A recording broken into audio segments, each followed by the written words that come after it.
Voici la correction de l'exercice de l'évaluation surprise numéro 2 portant sur la trigonométrie. Donc, sujet A et sujet B. Je commence par le sujet A. Dans l'exercice 1, je vous donne donc une fonction périodique de période pi dont la représentation partielle est donnée. Je vais vous demander de compléter la représentation graphique pour l'avoir sur l'intervalle moins pi, 3 pi. La partie de la fonction que je vous donne, c'est en fait sur une période entre 0 et pi. Ça veut donc dire que ici, nous avons un motif qui est le suivant. Donc, je me superpose là-dessus, puisque celui-ci va me servir pour construire la courbe qui m'intéresse.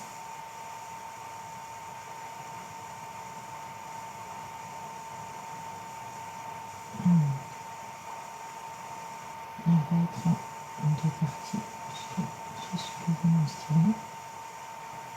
Et donc, ça veut donc dire que je vais déplacer ma courbe ici.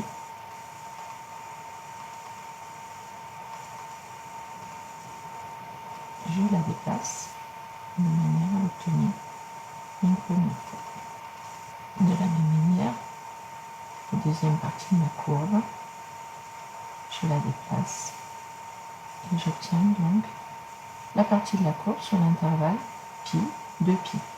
Je vais refaire la même chose. Alors, je vais éviter d'avoir à recopier. Je vais juste copier ceci et donc la décaler comme ceci. Et même chose sur cette partie-là. Je la copie et je la décale. Voilà. Donc voilà la représentation graphique sur l'intervalle 0, 3 pi. Il me reste à faire la même chose sur moins pi 0. Donc je reprends cette partie à nouveau et je la décale pour partir de moins pi. Et je reprends cette partie à nouveau.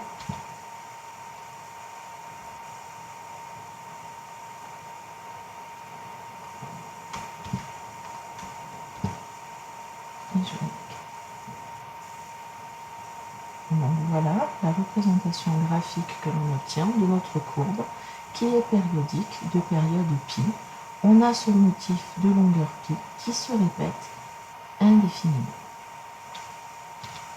Passons à l'exercice 2. Je vais vous donner une fonction qui est paire avec une représentation graphique qui est partielle. Une fonction qui est paire, c'est une fonction dont la représentation graphique est symétrique par rapport à l'axe des ordonnées. Donc, il va falloir dessiner le symétrique de cette courbe par rapport à l'axe des ordonnées. Donc, j'avais un peu préparé la courbe. Et donc, si je trace le symétrique, j'obtiens à peu près ceci. Passons à le sujet B. Le troisième exercice sera corrigé à la fin de cette vidéo. Ici, même chose, je donne donc une fonction qui est périodique de période pi et je veux donc tracer la courbe représentative sur l'intervalle moins pi, 3 pi. Donc je vais décalquer la partie qui m'intéresse. Je repasse sur ma courbe de manière à obtenir le motif qui va se répéter à l'infini. Moi, je ne vais pas le représenter à l'infini, je vais juste le représenter sur l'intervalle qui m'est donné. Mais j'aurai juste du coup à déplacer ce motif par des translations de vecteurs pi fois i, comme nous l'avons vu dans le cours.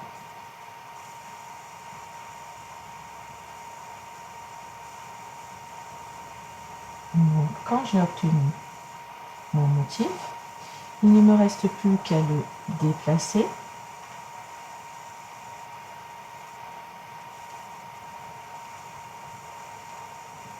Je vais y arriver.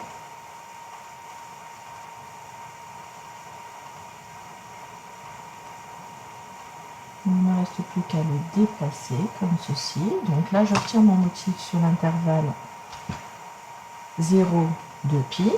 Et je vais refaire la même chose, je le redécale pour l'avoir sur l'intervalle 2π, 3π.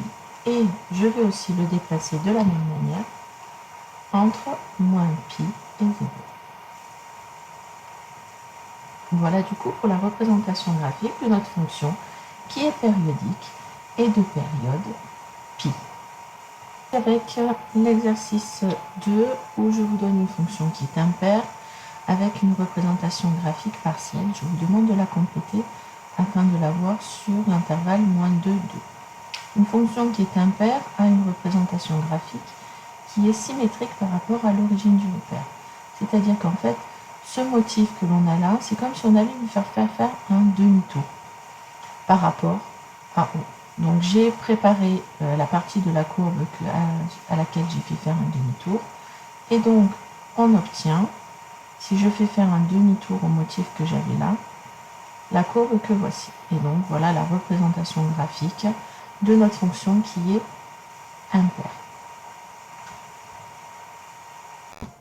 On poursuit avec la correction donc du diaporama où vous aviez à trouver les valeurs remarquables des sinus et cosinus, valeurs que vous devez connaître parfaitement. Pour éviter de copier, donc le sujet A avec le côté gauche en vert et le sujet B avec le côté droit en rouge.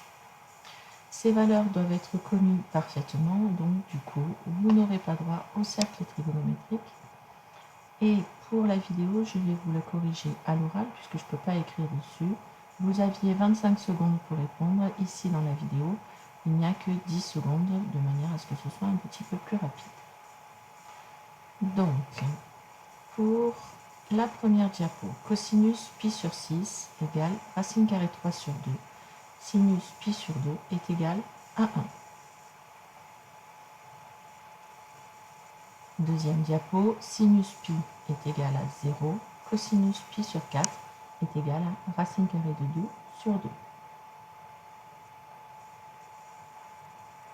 Troisième diapo, sinus pi sur 3 est égal à racine carrée de 3 sur 2. Cosinus pi sur 2 est égal à 0. Quatrième diapo, cosinus pi sur 4 égale racine carrée de 2 sur 2. Sinus pi sur 6 égale 1 demi. Cinquième diapo, cosinus pi sur 3 égale 1 demi. Sinus pi sur 4 égale racine carrée de 2 sur 2. Sixième diapo, cosinus pi est égal à moins 1. Sinus pi sur 3 est égal à racine carrée de 3 sur 2. Sinus pi sur 4 égale racine carrée de 2 sur 2. Sinus pi est égal à 0. Huitième diapo, cosinus pi sur 2 est égal à 0. Cosinus pi sur 6 égale racine carrée de 3 sur 2. Neuvième diapo, sinus pi sur 6 égale 1 demi. Cosinus pi est égal à moins 1.